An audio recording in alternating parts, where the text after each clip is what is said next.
तेनालीराम की कहानी, मौत की सजा। एक समय की बात है, बीजापुर नामक देश के सुल्तान इस्माइल आदिल शाह को यह डर सताने लगा था कि राजा कृष्णदेव उस पर हमला करके उसके देश को जीत सकते हैं। सुल्तान ने कई जगह से सुन रखा था कि राजा कृष्णदेव ने अपने साहस और वीरता से कई देशों को जीतकर अपने राज्य में मिला लिया है।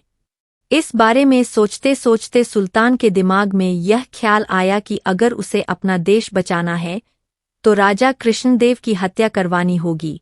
सुल्तान यह काम तेनालीराम के एक करीबी दोस्त कनकराजू को सौंपता है और उसे भारी इनाम देने का लालच भी देता है। इसके बाद कनकराजू राजा के हत्या की योजना बनाकर तेनालीराम से मिलने पहुंच जाता है। तेनालीराम लंबे समय बाद अपने दोस्त को देखकर खुश होता है और उसका अपने घर में अच्छे से स्वागत करता है।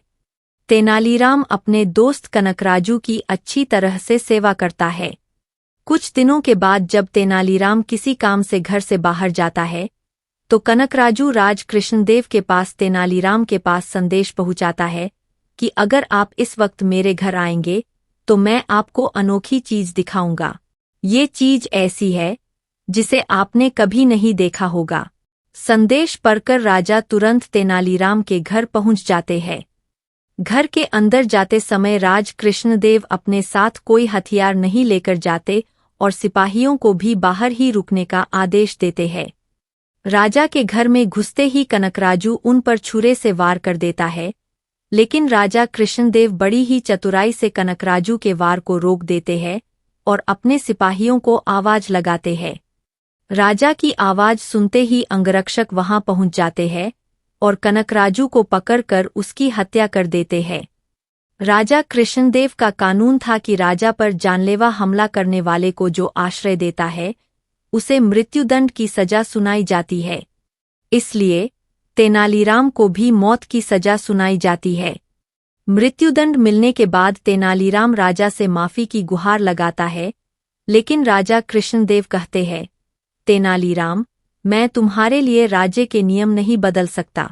तुमने उस व्यक्ति को अपने घर में रहने दिया जिसने मुझे मरने की कोशिश की थी, इसलिए मैं तुम्हें क्षमा तो नहीं कर सकता, लेकिन तुम्हें किस तरह की मृत्यु चाहिए यह निर्णय मैं तुम पर छोड़ता हूँ।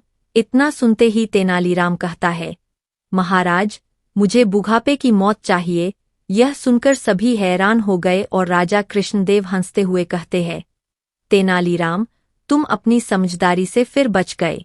कहानी से सीख, चाहे जितनी बड़ी मुश्किल की घड़ी हो, लेकिन अगर समझदारी से काम लिया जाए तो हर समस्या का हल निकल सकता है। तेनालीराम ने भी ऐसा ही किया। सामने मौत नजर आते हुए भी उसने दिमाग से काम लिया और अपनी जान बचाई।